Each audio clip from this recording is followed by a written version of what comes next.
Pagi buru-buru biar nggak telat. Siangnya mesti rapat kegiatan ini itu. Malamnya udah capek, pengen cepet-cepet tidur.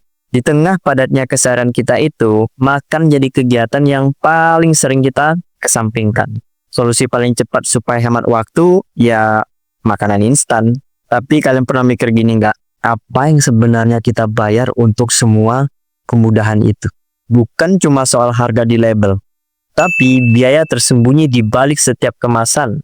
Mulai dari kesehatan, sampai biaya ekonomi yang mengancam di belakang. Nah, di video kali ini kita akan bahas itu semua. Yuk, disimak.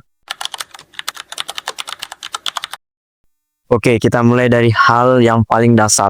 Kenapa manusia modern sangat tergoda dengan kemudahan? Apa-apa pengen yang cepat.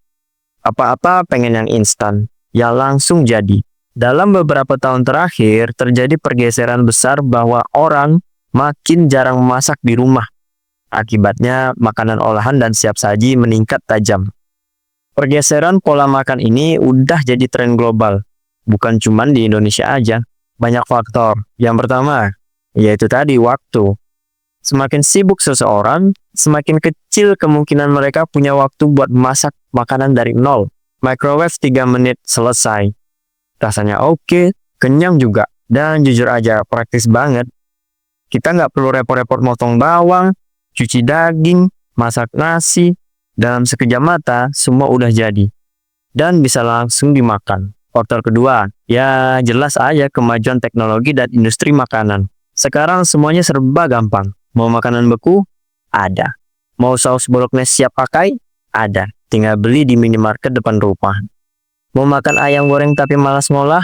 Malas motong ayam? Malas beli ayam? Ada.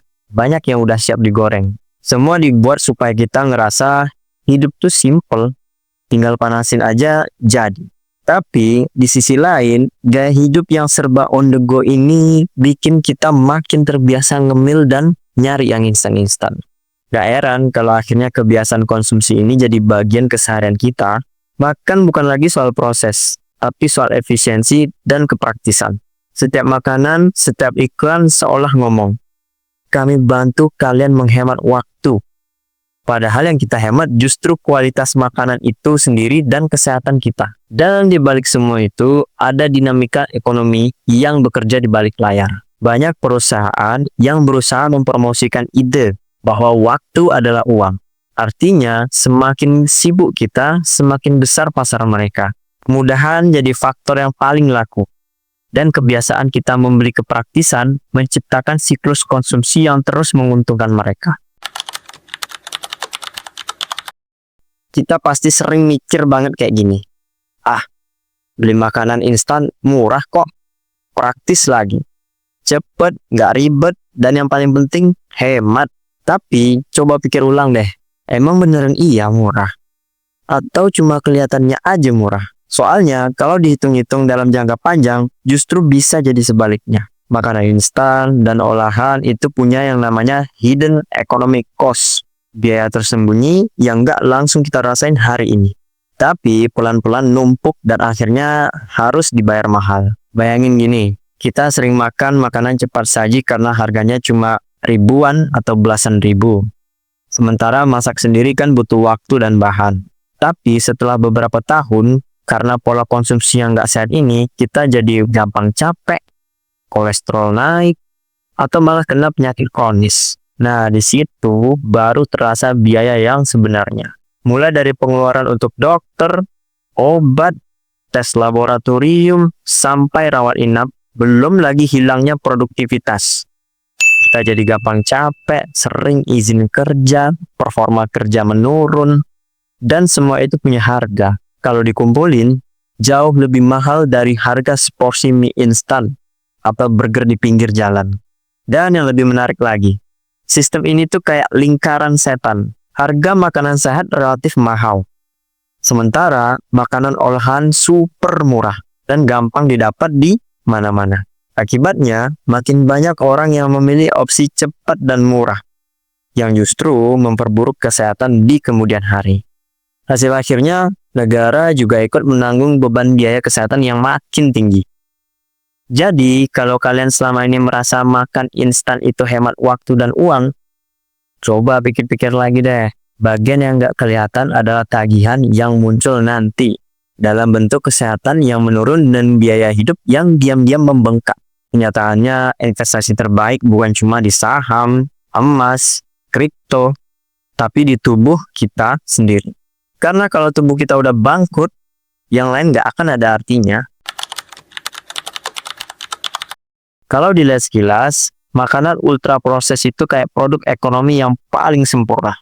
Dia murah, cepat diproduksi, mudah didistribusikan, dan punya margin keuntungan yang sangat tinggi. Tapi di balik efisiensi ekonominya itu ada biaya lain yang nggak masuk dalam laporan keuangan, yaitu biaya kesehatan. Menariknya, banyak perusahaan makanan justru mendesain produk mereka secara strategis agar menciptakan permintaan berulang. Rasa gurih, manis, teksturnya bukan hasil kebetulan, itu hasil resep pasar mereka, semuanya udah diperhitungkan oleh mereka. Logika bisnisnya sederhana dan kita semua paham. Semakin sering kita makan, semakin besar profit mereka.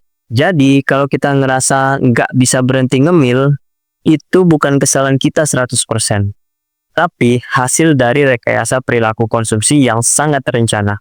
Lebih ironis lagi, beberapa produk itu sengaja dikemas dengan citra sehat. Ada label yang mengandung serat tambahan, tanpa gula, atau pemanis alami. Dari sudut pandang pemasaran, itu disebut value creation, menciptakan persepsi nilai yang nggak selalu nyata dengan tambahan serat 1 gram aja.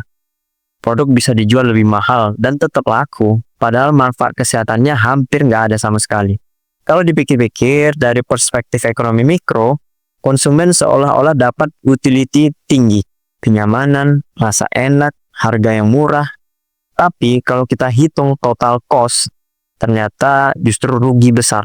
Karena setiap konsumsi ultra processed food berarti kita mengorbankan kesehatan jangka panjang, produktivitas, dan biaya pengobatan di masa depan.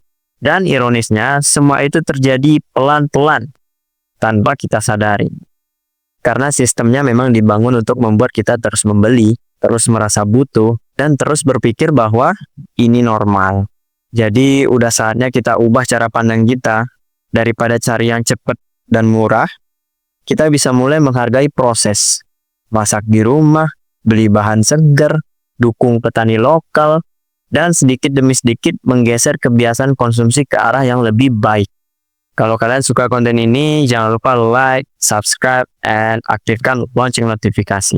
Sampai jumpa.